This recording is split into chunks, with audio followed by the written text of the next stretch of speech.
ஒருவேளை என்னுடைய குடும்பத்திலே, என்னுடைய உறவுகள் மத்தியிலே, என்னுடைய சகோதரர்கள் மத்தியிலே யோசேப்பை போல நீ தூக்கி எறியப்பட்டவனாய், அருவருக்கப்பட்டவனாய், வெறுக்கப்பட்டவனாய், குடும்பத்தால் ஒதுக்கப்பட்ட ஒருத்தனாய் நீ இருக்கலாம். ஆனால் இயேசு உன்னை காண்கிற தேவனாய் இருக்கிறார்.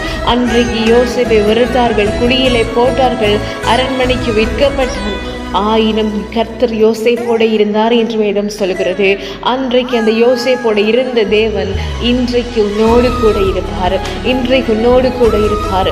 எனக்கு ஆதரவாக யாரும் இல்லை என்று நினைத்திருக்கலாம். அன்றைக்கு கர்த்தர் யோசேப்பின் மேலே ஒரு திட்டம், ஒரு தரிசனத்தை வைத்து அவனுக்கு நடந்த எல்லாவற்றையும் கர்த்தர் அவனோடு கூட இருந்து அவன் மேல் வைத்த தரிசனத்தை மட்டும் கர்த்தர் நிறைவேற்றினார். அவன் மேல் வைத்த திட்டத்தை மட்டும் கர்த்தர் நிறைவேற்றினார். ஒருவேளை எனக்கு ஏன் இப்படி நடக்கிறது என்று சொல்லி என்னுடைய வாழ்க்கையில் நீ சிந்தித்துக் கொண்டிருக்கிறாயா?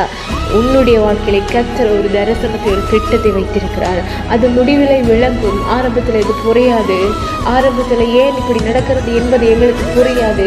அந்த முடிவிலை அதை கர்த்தர் விளங்க பண்ணுவார். ஒரு யோசேப்பை போல கர்த்தர் உன்னை உயர்த்துவார். யோசேப்புக்கு அநேக பாடுகள் இருந்தது, அநேக பிரச்சனைகள் இருந்தது, அநேக அவமானங்கள், நிந்தனைகள், வேதனைகள், வெறுப்புகளை அவன் சந்தித்தான். ஆனாலும் அவன் கர்த்தரை விடவில்லை. கர்த்தர் அவனோடு கூட இருந்தார்.